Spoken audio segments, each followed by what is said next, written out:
झारखंड के संथाल परगना में बांग्लादेशी घुसपैठ के मुद्दे पर बीजेपी और कांग्रेस आमने सामने है। बांग्लादेशी घुसपैठ पर हाईकोर्ट के रुख के बाद अब इस मुद्दे पर बीजेपी और कांग्रेस एक दूसरे को जिम्मेदार ठहरा रही है।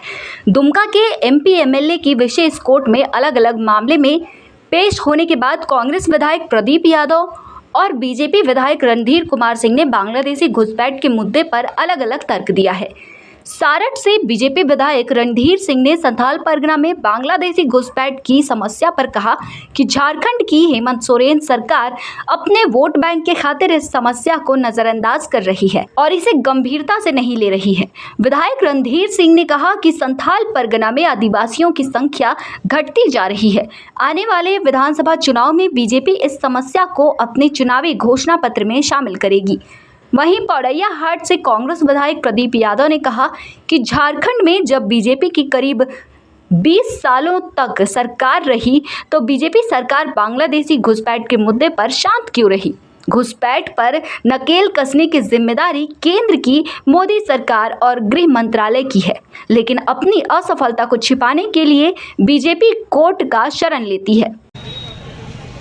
देखिए, ये भारतीय जनता पार्टी इन विषयों को केवल हथकंडा बनाती है, उपयोग करती है, सामने रखना चाहती है। मैं माननीय उच्च न्यायालय के निर्णय पर कोई टिप्पणी देना नहीं चाहता, लेकिन आप सोचें कि अगर बांग्लादेशी कोई एक भी बसा है तो क्या एक दिन में तो वो घर नहीं बनाता।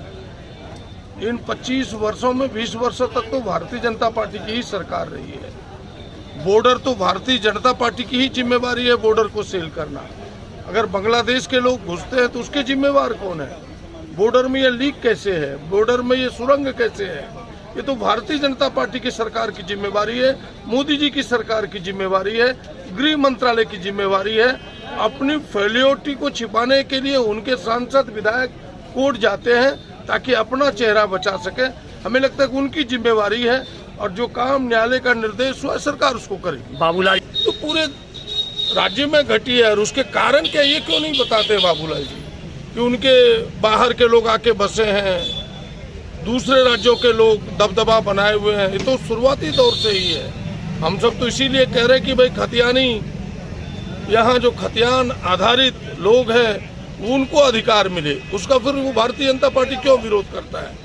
उस पर उनके भाव क्यों टेढ़े होते हैं? एसआईटी का गठन करने का मांग कर रहे हैं बाबूलाल। न, हमने कहा है कि भाई खतियानी आधारित यहाँ लोगों को अधिकार मिले, सारे दूध का दूध पानी का पानी हो। हम लोग को डलवाएंगे और संथाल परगना में जो बांग्लादेशी घुसपैठिया जो यहाँ का डेमोग्राफी चेंज कर रहा है, इसे तमाम बांग्लादेशी घुसपैठिया को यहाँ से चिन्हित करके यहाँ से बाहर निकाला जाएगा। जिस तरह से आसाम के सीएम ने असम में भाजपा की सरकार बनने के बाद वहाँ से घुसपैठियों को बाहर किया जा रहा है। अब घुसपैठिए क्या कर रहे हैं? पश्चिम बंगाल के रास्ते से झारखंड के संथाल परगना को अपना जगह सूचित जो है जगह बनाते जा रहे हैं। ये इसलिए हो पा रहा है कि ये जो वर्तमान सरकार है, ये सरकार को अपना वोट बैंक रखना। जिस तरह से ममता बनर्जी सरकार अपना वोट बैंक बढ़ाने के लिए बांग्लादेशी घुसपैठियों को वहाँ पर स्थान दिया, आधार कार्ड दिया, पहचान पत्र दिया, उसी तरह से झारखंड सरकार भी उसी राह पर चल रही है। और झारखंड सरकार के जो नुमाइंदे जितने यहाँ पर संथाल परगना में जो उनके नुमाइंदे हैं वो कभी इस चीज़ों को उठाते नहीं हैं। और आप देखें, इसका परिणाम ये हुआ कि आज यहाँ का डेमोग्राफी चेंज ही नहीं हुआ, बल्कि हमारे आदिवासी भाइयों की आबादी घट रही है। और आप देखें आदिवासियों की आबादी कितनी घटी है और एक जाति वर्ग धर्म के लोगों की आबादी बढ़ रही है। तो कहीं ना कहीं आने वाले समय में अगर ये हम लोग को ठीक नहीं करेंगे, नहीं लगेंगे तो आदिवासी यहाँ विलुप्त हो जाएंगे। धन्यवाद।